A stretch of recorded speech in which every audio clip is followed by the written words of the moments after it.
Today అయితే మామిడికాయ and tomato కాంబినేషన్తో అయితే మీకైతే రోటి పచ్చడి అయితే చూపిస్తాను. అది ఏ విధంగా అనేది మీకైతే సింపుల్గా ఈ వీడియోలో చూపిస్తానండి. ముందుగా కావాల్సిందండి జీలకర్ర వేపేసుకున్న తర్వాత మిరపకాయలు అండ్ వెల్లుల్లి అయితే యాడ్ చేశాను. యాడ్ చేసిన తర్వాత టమోటా అయితే యాడ్ చేసుకున్నాను. ఇలా సింపుల్గా అయితే బాగా మరిగేలాగా అయితే వీటిని చూసుకోవాలి.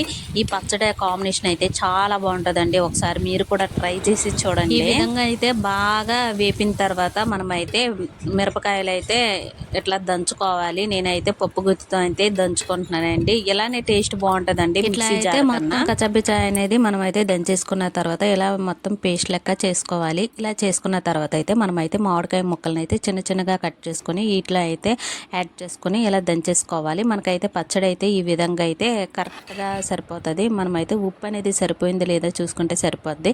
పచ్చడి ఏ విధంగా చేసినా సూపర్గా ఉంటుంది. సబ్స్క్రైబ్